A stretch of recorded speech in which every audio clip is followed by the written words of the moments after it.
Bonjour à tous, nous revoilà pour une autre étude ensemble.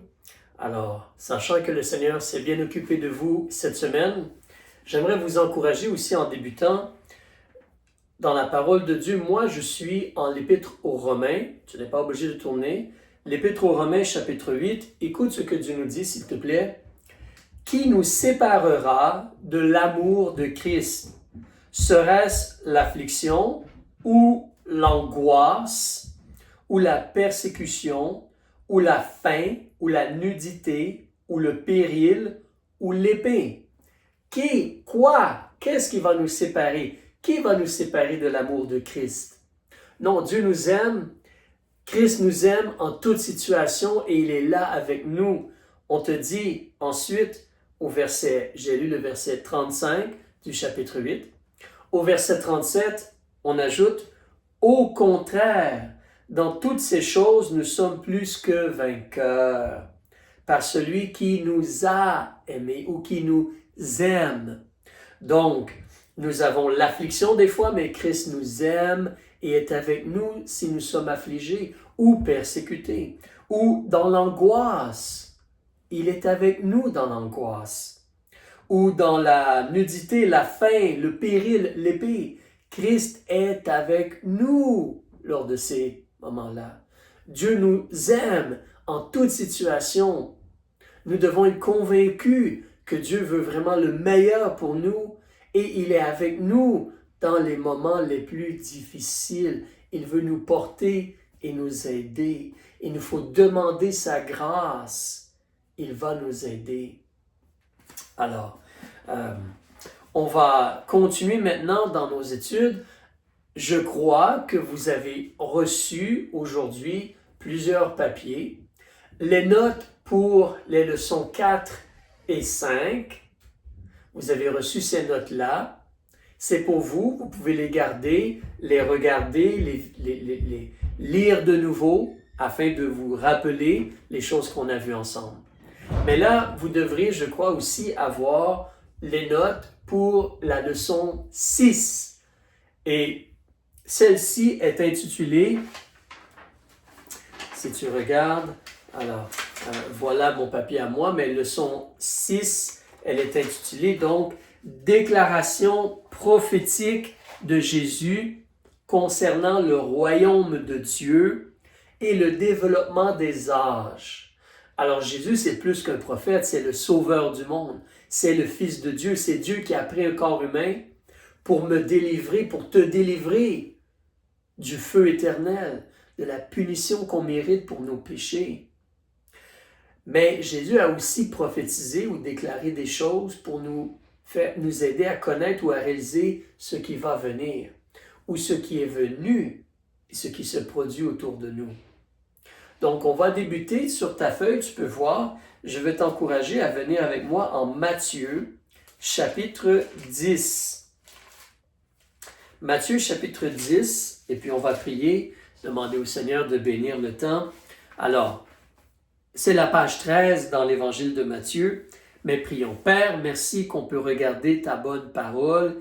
S'il te plaît, aide-moi dans mes pensées, dans mes paroles, aide-moi pour aider et édifier les gens, aide les gens à écouter attentivement et à suivre dans leur Bible et voir tes promesses, tes vérités, tes avertissements et comment tu es à l'œuvre et tu nous aimes et tu nous aides. Enseigne-nous, Père, nous demandons ceci pour ta gloire et par le nom de Jésus-Christ. Amen. Amen. Alors, Matthieu chapitre 10, regardons ceci ensemble. En réalité, ici, on va voir que Jésus va choisir les 12 apôtres. Verset 1. Jésus appela ses 12 disciples, leur donna le pouvoir de chasser les esprits immondes et de guérir toutes sortes de maladies et toutes sortes d'infirmités. Au verset 2, voici les noms des 12 apôtres. Ici, tu regardes au verset 5, Jésus il a envoyé ces 12 là et il leur a donné ses ordres en disant n'allez point vers les gentils. Évidemment, nous ne sommes pas les 12 apôtres et nous n'avons pas le ministère que les 12 apôtres ont eu. Si tu regardes justement au verset 5, il y a des choses spécifiques. Jésus a dit aux 12 apôtres, n'allez point vers les gentils. Un gentil, c'est quelqu'un qui n'est pas israélite. Mais nous allons continuellement vers les non-israélites, vers les gens qui ne sont pas juifs. Mais pour les apôtres, ils devaient aller surtout vers des Israélites. C'était la prophétie, la promesse que Dieu enverrait le Messie et que le Messie aurait un ministère auprès d'Israël. Il a fait des miracles donc en Israël, démontrant qu'il était le Messie. À la fin du verset 5, pas seulement n'allez point vers les gentils, n'entrez dans aucune ville des Samaritains, mais allez plutôt vers les brebis perdues de la maison d'Israël. Ça, ce n'est pas toi et moi, c'est les apôtres. Il y a d'autres choses aussi, si tu regardes au verset 9. Ne prenez ni or, ni argent, ni monnaie dans vos ceintures. Ce n'est pas nous, ça c'est spécifiquement le ministère des apôtres. Verset 10. Ne prenez ni sac pour le voyage, ni deux habits, ni souliers, ni bâtons, car l'ouvrier est digne de sa nourriture. Ce n'est pas toi et moi. Tu ne peux pas voir présentement, mais je porte des souliers. Ça, c'était pour les apôtres, leur ministère, quand Jésus était là. Alors, c'est particulier. Mais si tu regardes et tu avances avec moi, regarde au verset 17 comment Jésus leur parle à eux. Verset 17. Mais soyez en garde contre les hommes, car ils vous livreront aux tribunaux. Ils vous feront fouetter dans les synagogues, et vous serez menés devant les gouverneurs et devant les rois, à cause de moi, pour rendre témoignage. Tu as une bonne mémoire. Nous venons de lire cela dans Matthieu chapitre 24, Marc chapitre 13, Luc chapitre 21. Ici, Jésus le mentionne bien avant la fin de son ministère. Mais encore là, ça s'applique premièrement aux apôtres et leur ministère. Donc, Jésus les avertit qu'on va les fouetter dans les synagogues. On ne fouette pas dans les synagogues en Amérique du Nord. Les synagogues n'ont aucune autorité en Amérique du Nord et en Europe. Et s'il y en a en Afrique, les synagogues n'ont pas d'autorité. Mais en Israël, pendant le temps des apôtres, les synagogues, c'est là qu'était l'autorité, les chefs. Et comme on a arrêté et voulu tuer Jésus, on voulait aussi tuer Paul et les autres apôtres. Donc, les synagogues avaient une autorité dans la vie de la nation d'Israël. Et les apôtres, premièrement, ils ont un ministère envers Israël. Même au début du livre Actes des apôtres, tu vois les difficultés concernant cela. Alors, c'est particulier à eux. Tu tournes la page, verset 19. Mais quand on vous livrera à eux, ne soyez point en peine, ni de ce que vous direz, ni comment vous parlerez, car ce que vous aurez à dire vous sera inspiré à l'heure même. C'est les mêmes paroles qu'on a lues dans les semaines précédentes. Verset 20. Car ce n'est pas vous qui parlerez, mais c'est l'Esprit de votre Père qui parlera en vous. Or, le frère livrera son frère à la mort, et le père son enfant, et les enfants se soulèveront contre leur père et leur mère, et les feront mourir. C'est comme on a lu. Vous serez haïs de tous à cause de mon nom, mais celui qui persévérera jusqu'à la fin, c'est celui-là qui sera. C'est les mêmes mots qu'on a lus. Les mêmes mots. D'accord?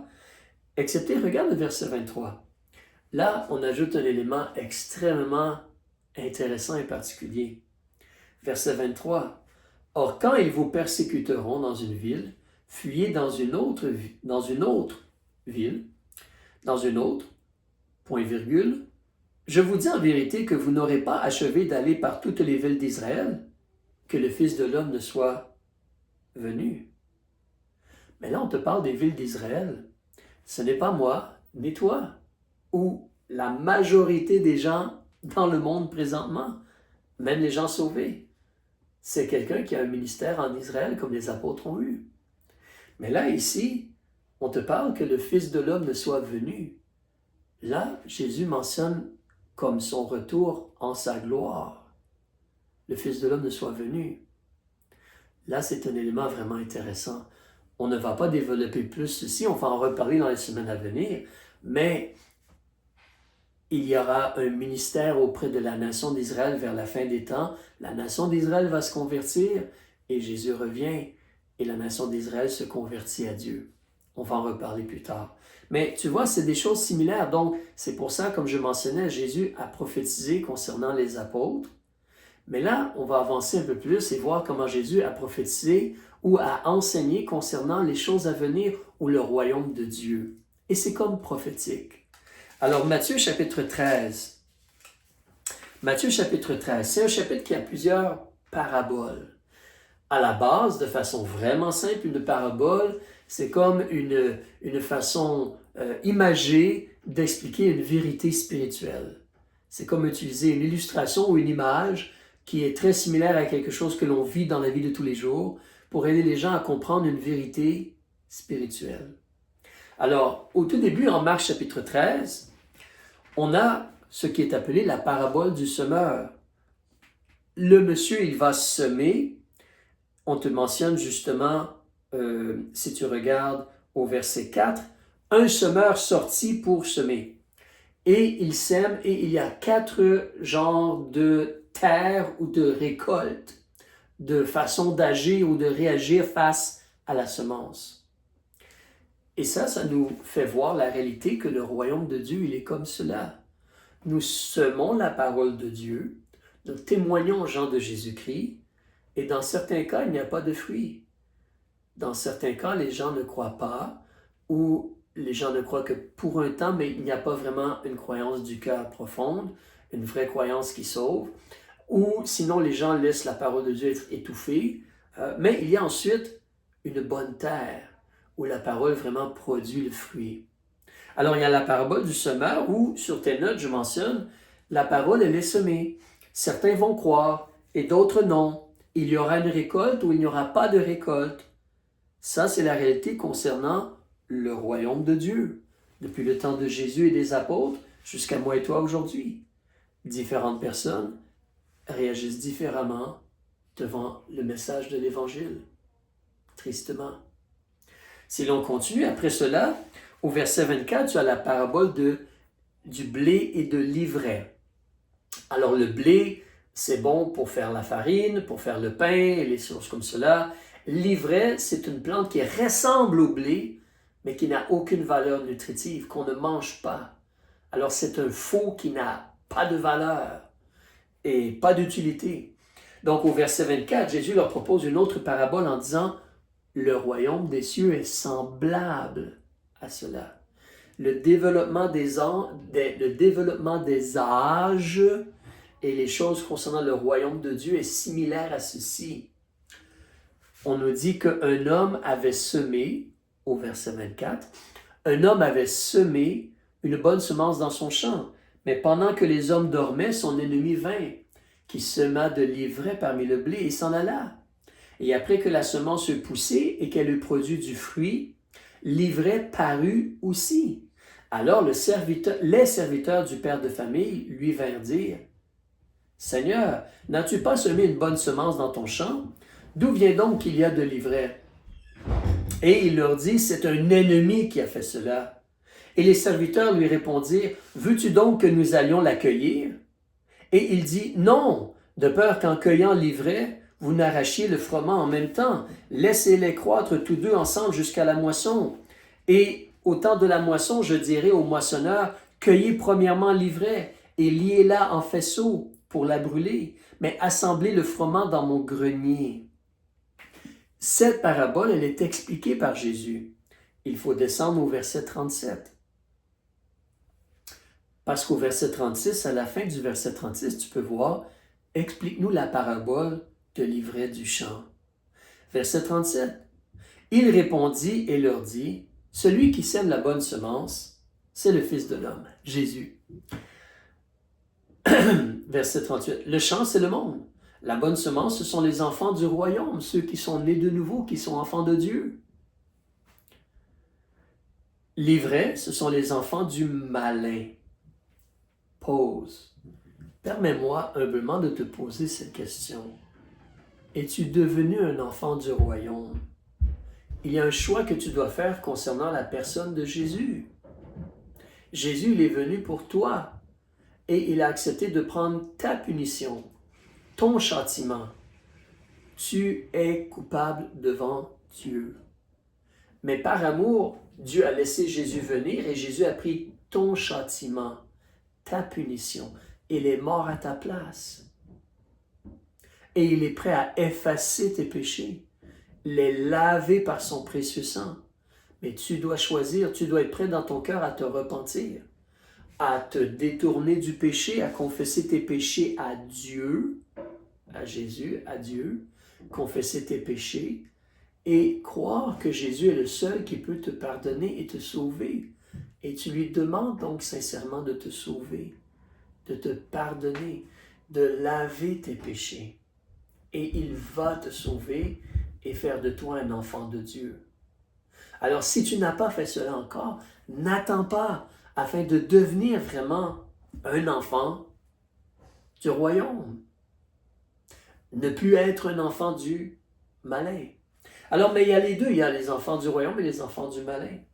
Verset 39, l'ennemi qui l'a semé, c'est le diable, qui sème les enfants du malin, qui influence les gens et les garde dans les ténèbres et le malin et la noirceur. Alors, la moisson, c'est la fin du monde et les moissonneurs, ce sont les anges. Comme donc on amasse l'ivraie et qu'on la brûle dans le feu, il en sera de même à la fin du monde. Le Fils de l'homme enverra ses anges qui ôteront de son royaume tous les scandales et ceux qui feront l'iniquité.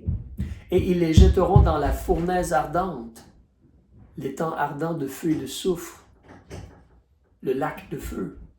Là seront les pleurs et les grincements de dents. Alors les justes, ceux qui ont été lavés par le sang de Jésus, qui sont justes devant Dieu, les justes luiront comme le soleil dans le royaume de leur Père. Que celui qui a des oreilles entende, que celui qui a des oreilles pour entendre, entende. Et considère ici, en réalité, ce qu'on voit, c'est que c'est ce qu'il y a présentement dans le monde. Il y a deux genres de personnes ou de semences. Et considère que les deux sont là en même temps, pour une période de temps. Mais ensuite, il y a le jugement, et les enfants du malin vont dans le feu éternel, les enfants de Dieu vont dans la maison de Dieu. Alors ça, c'est la réalité depuis que Jésus est là, jusqu'à encore maintenant, et jusqu'à ce qu'il y ait la fin du monde. Et en réalité, c'est là depuis Adam et Ève. Mais c'est ce qui est devant nous. C'est la réalité du royaume de Dieu. C'est de l'information concernant comment les choses sont sur la terre présentement. Il y a le méchant, il y a le malin, et il y a la vérité. Et les gens doivent choisir. Mais nous, nous sommes là pour représenter, enseigner, dire la vérité. Nous sommes là pour faire cela. Continuons. Matthieu chapitre 13, verset 31. Il y a une autre parabole mentionnée. Il leur proposa une autre parabole en disant « Le royaume des cieux est semblable à un grain de moutarde que quelqu'un prend et sème dans son champ. Ce grain est la plus petite de toutes les semences. Mais quand il a cru ou grandi, développé, il est plus grand que les légumes et il devient un arbre, tellement que les oiseaux du ciel viennent habiter dans ses branches. » Alors, certains gens, des fois, vont regarder ceci et penser « Ah oui, le royaume de Dieu augmente, le royaume de Dieu s'agrandit, de plus en plus de gens sont sauvés. » Mais ce n'est pas nécessairement ce que la parabole présente. Dans la réalité, on te parle des oiseaux du ciel ici. Nous devons garder en tête qu'auparavant, au chapitre 13, dans la première parabole du semeur, si tu recules avec moi et tu regardes, on te dit justement au verset 4, chapitre 13, verset 4. Un semeur sortit pour semer, et comme il semait, une partie de la semence tomba le long du chemin, et les oiseaux vinrent et la mangèrent toute. Et on nous explique, les oiseaux, si tu regardes justement au verset 19, lorsqu'un homme écoute la parole du royaume et qu'il ne la comprend point, le malin vient et ravit ce qui est semé dans le cœur. Ça, c'est celui qui a reçu la semence le long du chemin, comme le verset 4. Mais les oiseaux ici représentent le malin, pas le bien. Alors, il est très possible que rendu au verset 31 et 32, la parabole ici concernant le grain de moutarde qui grandit et qui devient très grand, et là les oiseaux du ciel viennent habiter dans ses branches, que c'est plutôt de démontrer que justement, Jésus a débuté quelque chose, mais lorsque tu regardes présentement ce qu'il y a dans le monde, les gens qui disent « je suis chrétien », le christianisme dans le monde, c'est rempli de mensonges, de fausseté, de faux enseignements. C'est plutôt le malin, au nom, malheureusement, comme faux hypocrite, au nom du christianisme. Alors, c'est possible qu'ici, en réalité, Jésus avertit concernant le fait que les choses vont se développer, mais le malin va entrer. Alors, si tu regardes, la parabole suivante nous donne des indications similaires. Verset 33, il leur dit une autre parabole. Le royaume des cieux est semblable à du levain qu'une femme a pris et mêlé avec 3 mesures de farine, jusqu'à ce que la pâte soit toute levée. Donc, j'ai de la farine, j'ajoute un agent de fermentation ou du levain, de la levure, pour faire lever le pain, gonfler le pain. Mais ici, ce n'est pas en positif. En réalité, le temps nous manquerait, mais dans les notes, j'ai mentionné le levain dans le Nouveau Testament, concernant Jésus et les apôtres. Le levain, c'est symbole de fausse doctrine ou de péché. Tu peux voir les versets, Matthieu chapitre 16, verset 6. On va regarder seulement celui-là, les autres, Luc 12, 1, 1 Corinthiens chapitre 6. Va les regarder pour toi-même. Le temps nous manquerait. Mais nous sommes dans Matthieu. Avançons au chapitre 16, s'il te plaît. On va regarder le verset 6. Alors, Matthieu chapitre 16, verset 6, c'est à la page 24. Regarde avec moi. Jésus leur dit, il parle à ses disciples, Jésus leur dit, « Gardez-vous avec soin du levain des pharisiens et des sadducéens. » Et là, les disciples, au verset 7, ils ont raisonné, « Ah, c'est parce que nous n'avons pas pris de pain. » Et Jésus a dû leur faire comprendre, regardez au verset 12, « Alors ils comprirent que ce n'était pas du levain du pain, mais de la doctrine, l'enseignement, le faux enseignement des pharisiens et des sadducéens qu'il leur avait dit de se garder. » C'est de cela. Alors, le levain est ici comme de la fausse doctrine, un faux enseignement, des mensonges. Alors, ce qu'on voit donc dans la parabole là, du levain, c'est plutôt comme si dans les choses qui sont comme de Dieu, le mensonge, la fausseté vient.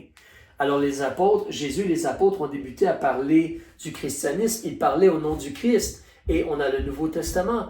Même pendant le temps des apôtres, il y avait des faux apôtres et de faux Christ et des anti-Christ et des faux enseignants qui répandaient des mensonges comme au nom de Christ ou au nom de Dieu, du Dieu de l'Ancien Testament. Et on a encore cela aujourd'hui. Alors, ces paraboles nous avertissent. Si nous continuons, regarde au verset 4, on revient en Matthieu chapitre 13, et on va regarder au verset 47, s'il te plaît. Verset 47, on nous dit, « Le royaume des cieux est encore semblable à un filet qui, étant jeté dans la mer, ramasse toutes sortes de choses. Quand il est rempli, les pêcheurs le tirent sur le rivage, et s'étant assis, ils mettent ce qu'il y a de bon à part dans leur vaisseau, et ils jettent ce qui ne vaut rien. Il en sera de même à la fin du monde. Les anges viendront et sépareront les méchants du milieu des justes, et ils jetteront les méchants dans la fournaise ardente. Là seront les pleurs et les grincements de dents. » Et Jésus dit à ses disciples, « Avez-vous compris toutes ces choses? » Ils lui répondirent, « Oui, Seigneur. » Mais remarque encore ici dans cette parabole, comme je mentionne sur vos notes, si tu regardes à la fin, parabole du filet, versets 46 à 50, tout est comme ramassé et jugé. Donc, dans ceci, dans ce que nous venons de lire, il y a comme deux vérités qui sont devant nous, que Jésus ici nous mentionne à travers ces choses imagées ou ces paraboles. Premièrement, la vérité, c'est que la parole, elle est semée. Le message de l'Évangile est semé, mais en même temps, le mensonge aussi, malheureusement, il est semé. à la fin, il y a un jugement. Donc, c'est comme présentement dans notre époque et avant nous et après nous. Alors, la vérité, elle est là. Tu peux entendre la vérité et croire la vérité. La parole de Dieu, elle est là. Tu peux croire la parole de Dieu. Mais il y a des faux enseignants, des faux prophètes, des gens habillés comme des religieux, mais ce sont des hypocrites et des faux qui n'ont pas la vérité ou la parole de Dieu, malheureusement. Et c'est en même temps, les deux sont là. Une autre vérité aussi qu'on remarque, le point B sur tes notes, le mensonge ou l'erreur, les faux enseignements, les fausses religions, les sectes, le mensonge ou l'erreur introduit par le diable et ses faux enseignants, cela a débuté pendant la vie des apôtres, cela va aller comme en augmentant et va culminer, ici on le voit un peu moins, mais lorsqu'on va continuer de lire, cela culmine vers Babylone la Grande, l'Église prostituée, une prostituée, Apocalypse chapitre 17. On va arriver en temps et lieu. Mais un jour, il va y avoir une religion dans le monde, une fausse religion, avec un personnage, l'Antichrist, un autre personnage, le faux prophète. Le diable va leur donner sa puissance et les gens vont malheureusement croire le mensonge. Mais nous sommes avertis. À travers ces paraboles-là, Jésus nous parle. Le mensonge est semé, le mensonge va aller en augmentant. Il faut faire attention. La vérité, elle est là aussi. Il faut croire la vérité, s'attacher à la vérité et agir selon la vérité. Alors, tournons la page sur tes notes. Une deuxième chose que l'on veut regarder aujourd'hui, une autre parabole, mais celle-ci se trouve en Matthieu chapitre 21. Donc, quand Jésus parle du royaume de Dieu, il nous avertit que pendant la vie des apôtres et par la suite et jusqu'à son retour, la vérité et le mensonge sont là. Et le mensonge va en augmentant. Et il y a un danger donc. On veut la vérité, on veut rester avec la vérité parce qu'il y aura des comptes à rendre. Nous voulons être des enfants du royaume et marcher comme des enfants du royaume et être reçus dans le royaume du Père. On est sauvé par le sang de Christ, mais on veut être trouvé obéissant et fidèle. Alors, continuons. Matthieu chapitre 21, nous allons débuter au verset 33, s'il te plaît. Verset 33. Donc, si tu regardes avec moi au verset 33, c'est la page aussi 33. Donc, page 33, verset 33. Jésus donne une similitude. Il parle surtout ici, tu vas voir, aux chefs religieux qui l'ont rejeté, qui ne veulent pas de Jésus comme le Messie. Ils vont le crucifier, justement, le livrer aux Romains pour être crucifié. Alors, verset 33. Écoutez une autre similitude. Il y avait un père de famille qui planta une vigne. Il l'environna d'une haie, il y creusa un pressoir, il y bâtit une tour, puis il la loua à des vignerons, et il s'en alla faire un voyage. La saison des fruits étant approche, il envoya ses serviteurs vers les vignerons pour recevoir les fruits de sa vigne. Mais les vignerons, s'étant saisis des serviteurs, battirent l'un, tuèrent l'autre et en lapidèrent un autre. Il envoya encore d'autres serviteurs en plus grand nombre que les premiers, et ils les traitèrent de même. Enfin, il envoya vers eux son fils en disant, « Ils auront du respect pour mon fils. » Mais quand les vignerons virent le fils, ils dirent entre eux, « C'est ici l'héritier. Venez, tuons-le, et nous saisissons de son héritage. » Et l'ayant pris, ils le jetèrent hors de la vigne et le tuèrent. Je pense que vous avez compris que ici, c'est comme Dieu qui essaie d'agir et qui aimerait qu'Israël porte du bon fruit, qui a envoyé des prophètes, et les chefs ont tué les prophètes, et là, il envoie son fils Jésus, et on va tuer son fils Jésus, malheureusement.